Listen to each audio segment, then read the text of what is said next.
वाघिणीचीवाडी हे गाव नाखिंड या ट्रेकिंग पॉईंटच्या पायथ्याला वसलेला आहे आणि पाहू शकता हा सुंदर रस्ता नव्हे तर ही एक पायवाट आहे आणि पूर्ण 12ही महिने गावातील ग्रामस्थांना या पायवाटेच्या मदतीने ये जा करावे लागते आणि अनेक नैसर्गिक संकटाचा सामना करावा लागतो.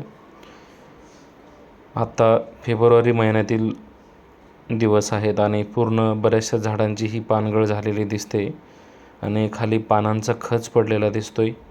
एवढी ही अवघड वाट दररोज ग्रामस्थांना चढावी आणि उतरावी लागते. तर याचा सामना करताना खूपच त्रासदायक ही गोष्ट आहे, कारण बरेचसे सर्व कामे त्यांना या ठिकाणी खाली गेल्याशिवाय शक्य नाही आहेत. हा प्रत्येकाचा 20वा पॉईंट आहे, कारण या ठिकाणी खालून आलेला व्यक्ती या ठिकाणी विश्रांती घेतल्याशिवाय वरती जाऊ शकत नाही.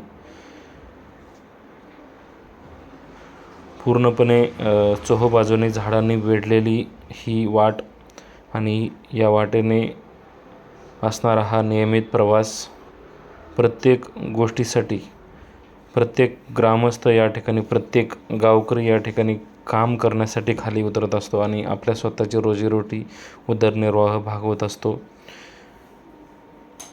एखाद्याला आजारी प्रसंग असेल त्यावेळेस देखील त्यांना ही वाट पार केल्याशिवाय उपचार देखील मिळत नाहीत आणि हा रस्ता ग्रामस्थांनी स्वतः 8 दिवस राबून स्वतः तयार केलेला आहे. आजूबाजूची माती ओढून ही पूर्णपणे त्या जागेवर ठेवलेली आहे. रस्त्याच्या बाजूला पूर्ण घनदाट अशी झाडी असते. पावसाळ्यामध्ये तर पूर्ण वेली ह्या रस्त्यावर आलेल्या असतात.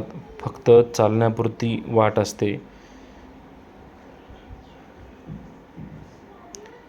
वरती राहणाऱ्या प्रत्येक सदस्यांना उदरनिर्वाहासाठी लागणारं सर्व साहित्य हे हा डोंगर पार करूनच वरती न्यावे लागते.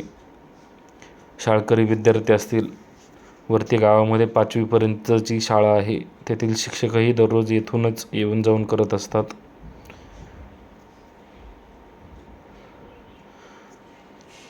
जगामध्ये अनेक महामार्ग पाहायला मिळतील, परंतु ही 2 ते 2.5 किलोमीटरची पायवाट आणि येथून जाण्या येण्यासाठी करावा लागणारा संघर्ष, महामार्गावर हजारो करोडो रुपये खर्च होत असतील, परंतु या ठिकाणी हे काम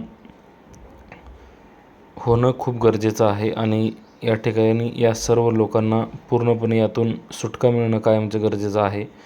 कारण पूर्ण जग चंद्रावर पोचलं आहे आणि या ठिकाणी ह्या मूलभूत सुविधा देखील पाहायला मिळत नाही आहेत. हे पहा, वन विभागाने लावलेले बांबूचे बेट, पूर्णपणे हा रस्ता या ठिकाणी पावसाळ्याच्या शेवटी कमरे इतकाले खड्डे या ठिकाणी पडले होते, तर ते पूर्णपणे ग्रामस्थांनी स्वतः भरून घेतलेले आहेत. या ठिकाणी आता खाली आल्यानंतर एक नदी लागते आणि त्या नदीला जवळजवळ डिसेंबर महिन्यापर्यंत पाणी असते आणि पावसाळ्यामध्ये तर ती नदी पाऊस जास्त पडल्यानंतर उग्र रूप धारण करते आणि त्या ठिकाणावरून जाणे आणि येणे देखील मुश्किल होऊन बसते. नदी पार करणे खूप पाऊस झाल्यानंतर शक्य होत नाही. आता पूर्णपणे या ठिकाणी कोरडी आहे, कारण फेब्रुवारी देखील अर्ध्यापर्यंत आलेला आहे.